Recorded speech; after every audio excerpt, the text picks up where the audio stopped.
တောနတ်ထဲကသွေးစာသားနဲ့တေမင်းခေါ်တာ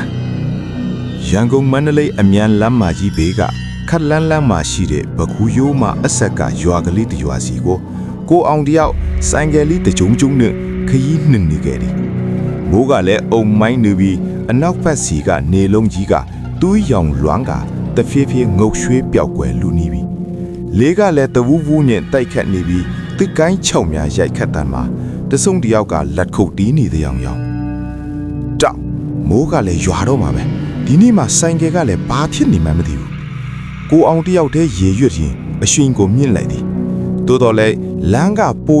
၍ကျင်းလာတယ်လို့ပဲဘေးဘက်ရှိတောအုပ်ကြီးက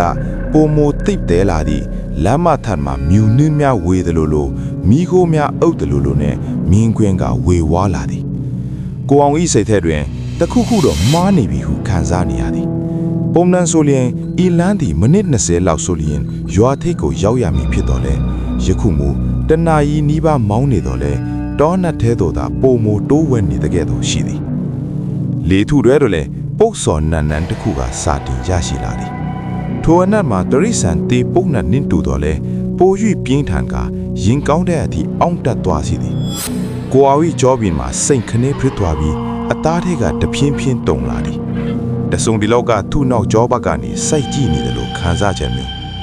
ဆိုင်ကယ်နောက်ကြည့်မှန်ကိုကြည့်လိုက်တော့လဲဘာမှမရှိ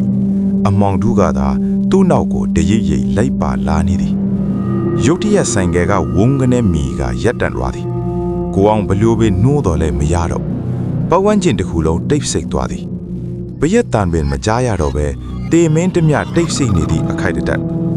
ကိုအောင်သည်ဖုံးထုကြည့်တော်လဲလိုင်းမမိသလိုဓာတ်မီကလည်းအားနေနေသည်ဒီဘက်လာဒီဘက်ကိုလာခဲ့ပါခတ်တိုးတိုးအတန်တန်ကိုအောင်နားဆွန့်လိုက်သည်ထိုအတန်သည်လေထုရဲချင်းလွန်းပါလာသလိုမြေကြီးတဲကထွက်ပေါ်လာသလိုမိမတယောက်၏အတန်ကဲ့သို့အေးစိတ်နေပြီးချိုးသားရောင်နဲ့ကြောက်မတ်ပွဲကောင်းလာသည်ဘာလို့ရှိလေဗျာကိုအောင်အော်မဲလိုက်တော့လဲမိမိအတန်ကတောနတ်ထဲတွင်ပဲ့တင်ထပ်သွားပြီးပြန်ညင်တက်သွားသည်နှလုံးခုန်တန်မှာရင်ဘက်ထဲကထွက်လာတော့မတတ်ပြင်းထန်နေသည်ခြေလမ်းတိုင်းမှာတိရွဲ6များနေမိတန်ကနားစီထဲမှာဘုံပေါက်ကလေးကျဲလောင်နေသည်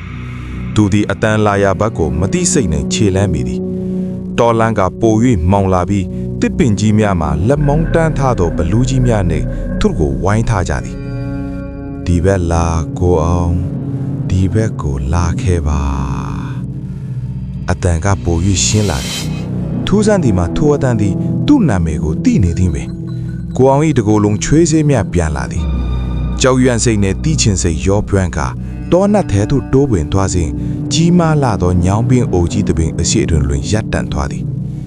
ဓမီရောင်ကတုံကြီးနေသောကိုအောင်၏လက်ထဲတွင်ဝေးဝဲနေသည်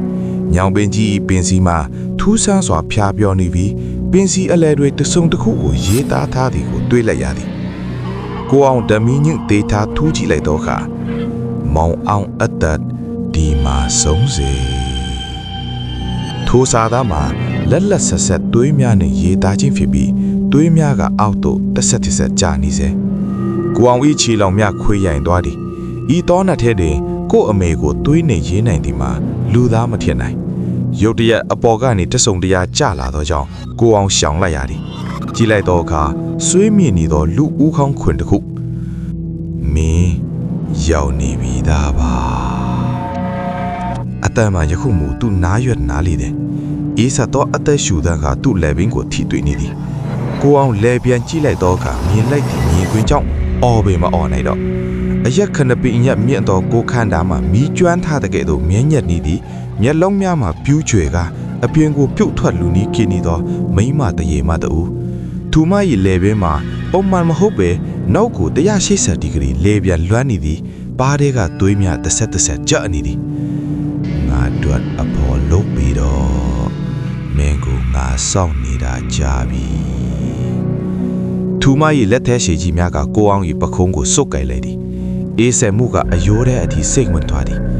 ကိုအောင်သည်အာကုံရုံကတောထဲသို့ရန်တန်းပြေတော်သည်နောက်ကနေဟိဟိဆိုသောစူးရှာရဲတန်းကတောတစ်ခုလုံးကိုတုံခါစေသွားသည်ကိုအောင်ဘေးမြပြေးခဲ့သည်မသိတတိပြန်ဝင်လာခြင်းတွင်သူသည်ရွာဦးကျောင်းတိုက်အရှိတွင်မှောင်လျက်လဲနေသည်လူကြီးလူညာကသူ့ကိုဝိုင်းနေကြသည် မာသားမင်းဘယ်လိုဖြစ်တာလဲတညလုံးပျောက်နေလို့ရွာသားတွေလိုက်ရှာနေကြတာ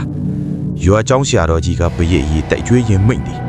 ကိုအောင်သည်ဖြစ်သမျှကိုတုံတုံရီရီနဲ့ပြောပြတော့လေရွာသားတွေကတယောက်ကိုတယောက်ကြည့်ကတပ်ပြင်းချကြသည်ထိုတော့အောက်တွင်လွန်ခဲ့သောနှစ်ပေါင်းများစွာကလင်ပစ်ခံသည့်ကိုတက်သေးသွားသောအမျိုးသမီးတဦးရှိခဲ့ဘူးကြောင်းထူးမသည့်အဖော်ရှာတွင်လမ်းသွားလမ်းလာများကိုအမြဲခေါ်ယူလေးရှိကြောင်းသိလိုက်ရသည်ကိုအောင်အသက်ဘေးကလွတ်မြောက်ခဲ့တော့လေထိုနေ့မှစ၍သူသည်စကားကောင်းကောင်းမပြောနိုင်တော့